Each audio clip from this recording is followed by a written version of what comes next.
So I've always been enamored by this idea that we are more than just chiropractors, and that we should treat ourselves, our bodies, our performance, our training, our output like professional athletes. And we just heard something similar that has contributed to the meteoric rise of Netflix.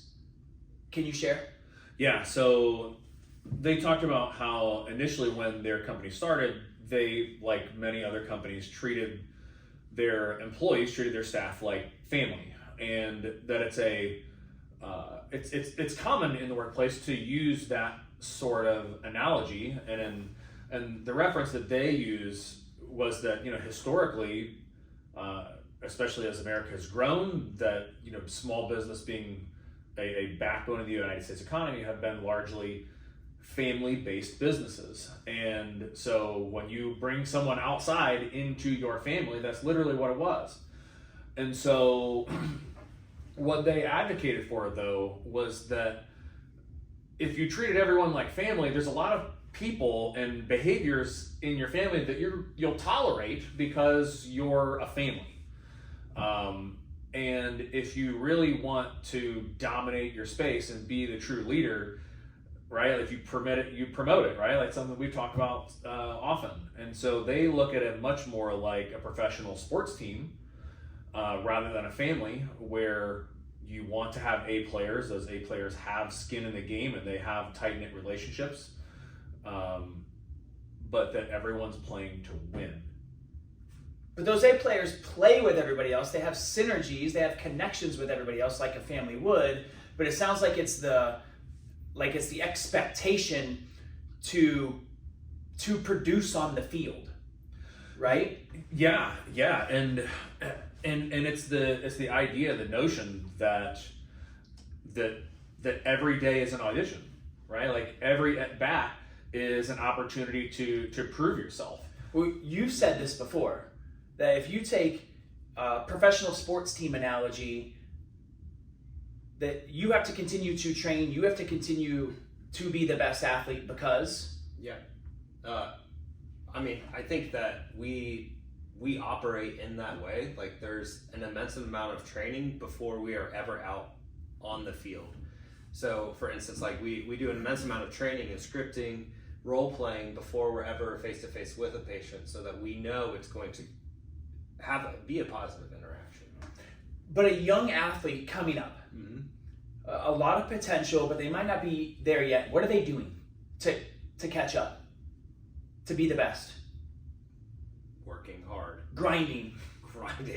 And in such a cutthroat profession as a professional athlete, there's always somebody gunning for you, right? To be the A player. So then that made me think, like, what makes an A player? And what are the greatest qualities and greatest attributes of leadership from, in my opinion, people that are in leadership positions because they are good leaders, people who have led me, etc. So I'd be interested to start the dialogue and change it to what makes an A player. I'm sure I'm going to kind of skip ahead a couple of steps and say it's someone who can observe what's going on around them and predict the future. Awareness? Yeah, sure. I mean, awareness, an ability to read people and take action, an awareness to see behaviors or read into cues that a staff member or a patient may say inadvertently, right? Or when they use language casually, right? Like they're telling you their deepest thoughts and desires. And so for you to be aware of that and then be able to take action early, right? If this is someone that you feel like is, psychologically out, and is it someone that you need to have a conversation with or discharge? Or is it someone that is just doing incredible and they're on fire and you need to, pat them on the back and fuel that desire? I mean, these are all to your point, awareness, but more importantly, the action taken based on that awareness. Yeah, I always have a bias towards action. I tend to ready, fire, aim. Dr. Brien, in your opinion, what makes for an A player? Yeah, the first thing that comes to mind for me is a person who is never defeated, but also never satisfied. So what I mean by that is there is a constant pursuit of growth, and they know that they can do better, and they strive for that without being defeated with their performance or satisfied and sitting on their heels knowing that they're doing a good job. But it goes, the complacency, it goes back to Yeah. professional athletics. Yeah. And again, why should we treat ourselves any different? We have more of an obligation, more of an opportunity, people's lives in our hands. Why shouldn't we treat ourselves like professional athletes, and why are we complacent? What other attributes or qualities of A players? Curiosity, a desire, like a burning desire to learn, that is just like your own, it's who you are to want to know more about what it is that you do and why. I take this back to whether that's continuing ed, or whether it's, reading about something that's integral to what it is you do, right? Like reading a book about diet, or reading a book about exercise and physiology, or listening to podcasts or books on That's no people different. management or whatever. That's no different than breaking down game film, going over your technique, your swing, Yes. revamping things with a coach. Yes, but an A player will do it on their own. An A player doesn't need a coach to tell them it needs to be done. A players just know. Now, don't get me wrong.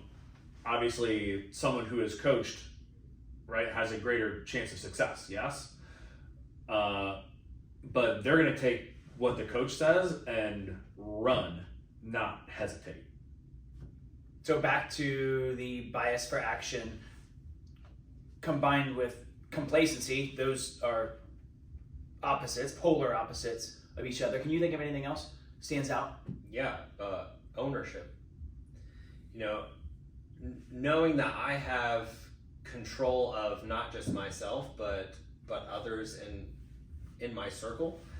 So if I'm comparing it to an A player on the field, they control their actions, but they can communicate and bring the entire team together to have a successful play. And the same can be done in any other environment as well. So I think of that like a leader. Yeah. Leadership, awareness, action, constantly moving forward, not being complacent, but being the one who will take charge and set a great example for everybody to follow. And that doesn't come from a role or a position either. That anybody can be in that, you're Anybody, saying? yeah. Fantastic. So start the idea, the shift, the mindset change that you are a professional. You should be an expert in your field, and that all of these things are required because you risk complacency. If you're not growing, you're dying. Every adage that could be said in that arena.